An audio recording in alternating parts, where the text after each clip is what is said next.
welcome to Easy Mind, Easy Life. So, as we were discussing in the previous video, right, how judgments and beliefs come about.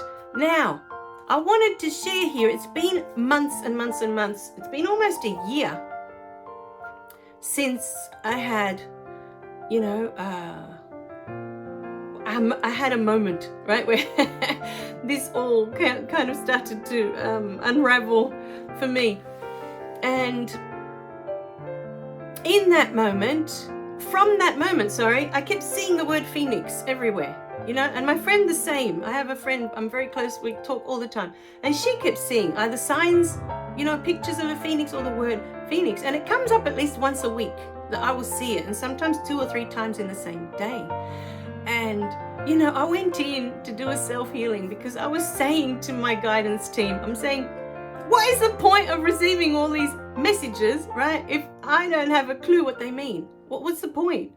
Why do I keep seeing the same thing over and over and over if I don't know what it's for? What does it mean, right? So yesterday, I'm sitting there, right, and I specifically asked, I went into the Akashic Records, and I specifically asked there, I brought in all the guides, all my guides, and I said to them, what does this phoenix mean? Why does it keep coming up, right? And as I sat there and I allowed for the information to come in, I had this vision. And what happens is, we come into the world, right? And as I've said many, many times before, you come into the world and you are the love, right? You are nothing but love and light. You don't know anything else. That's all you are. Love and light, right? Divine energy. And then, as you start to move into your life, right? And you have all these grown-ups around you telling you what's what, right? What to believe, what not to believe. All these judgments that you listen to day in, day out. And I saw this child get to a certain age of around the age of 5. And from the age of 5, around there, 4, 5, 6, that sort of age, is when we start to take on all these beliefs and all these judgments. And in that moment, the ego is born. Because up until 2 years ago, I didn't understand the concept of ego or soul, or I had no idea what the difference was or what ego was even about, right? And ego is just the chatter that you have going on in your head. That's all. It's just this chatter, right? All these ideas of this, voice that keeps telling you that you can't do that, and you shouldn't do that, or you should do that, right? It's that voice that's constantly judging everything, everyone, you, that's constantly judging you. It's that voice. And that voice is the ego, and it's formed around the age of 4, 5, and 6, right? And then we develop that as we go into our teenage years and into our adult years. We decide what to believe, whether we're going to take on some of the beliefs that were handed down to us and some of the judgments, or do we start to create some of our own, right? So then the ego has this power over us, right? And it pretty much, we move into automatic. We move into what's called an automatic, right? You have this pattern of thoughts, right, that you've taken on from your childhood, from the moment that ego was born, at roughly that age, right, when you decided to let go of the concept that you are the love and you are the light, and that's it, right? It's that simple. And you've taken on all these other roles, that I'm not worthy, I'm not good enough, I'm not, right? And so we go into the world with all of that as grown-ups, right? Everything that was passed down to us. And then the phoenix I was shown was that we can come to a point in our lives where we realize that none of that is true. And so we start to peel off all those layers that we've taken on, because they're like coats we put on, then another coat, and then another coat. I'm not good enough, I'm not worthy, I don't deserve, and there's piles and piles and piles of coats, right? And what happens is you'll get to a point that you either live out the rest of your life with all those coats on, with all this heaviness, this density, right? Of who you are according to your ego. You know, you are stupid. You are that child that the teacher said couldn't learn at school. You are not worthy of whatever it is that you've decided you don't deserve in this lifetime. You are not good enough. You are not lovable. You can't be loved. Whatever it is that you've taken on, there's all these coats, these layers. And we have a choice in life where we can start peeling off the layers, taking off those coats and say, no, that's not me. I am worthy. But not say the words, I am worthy, I am worthy, I am worthy, like an affirmation that you just repeat it and repeat it and repeat it. But underneath, you're feeling like, no, I'm not worthy, really. You know?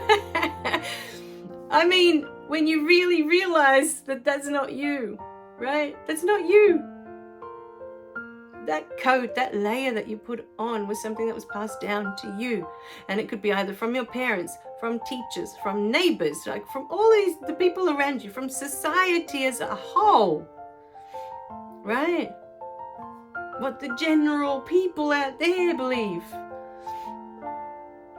And whatever their judgments are. And you know what they are because you see it in the magazines, you see it in the newspapers all the time, right? This is right, this is wrong, this is how we should look, this is how we shouldn't look.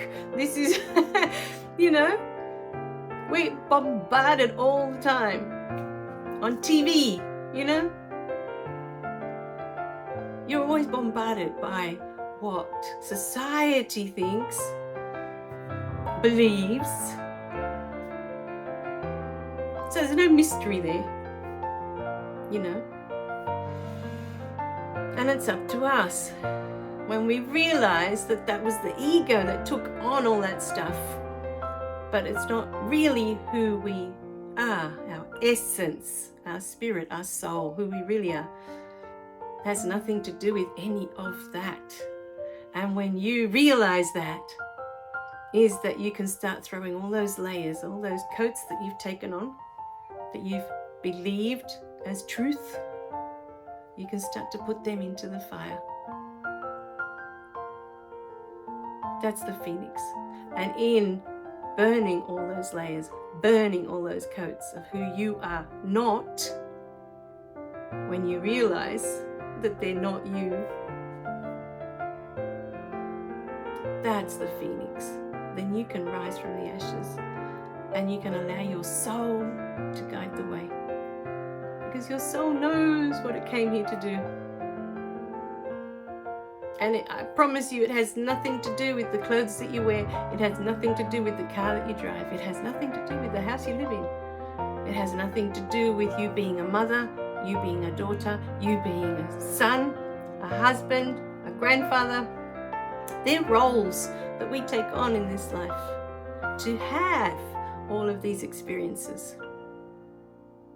But me, my soul, my spirit, it's not a mother, it's not a daughter, it's not a sister, it's not a wife, it's not a daughter-in-law, it's not even my name, it's not even Holly Bell. It has no name. It just is. It is love, it is light. It requires no titles. When you realize who you are, you require no titles. Because none of them, nothing that you can achieve in this lifetime can measure up to the love that you truly are. None of it. And when you discover that inside of you, magic. That's where the peace comes in. You've allowed the love to return. You've allowed it back in. You've remembered that this is who you are. And now you can be in the middle of a stadium with thousands of fans cheering and yelling and carrying on. But inside you is complete stillness, complete peace, could have a raging war outside of you. And inside, nothing. Because you have come back to who you are. All right, my darlings? So I want you to sit with that today. Try and, just say to yourself, remember the love you are. Remember the love I am. Remember. I love you guys. Remember to click like and subscribe so you don't miss any of the messages. And I'll see you in the next video. Bye for now.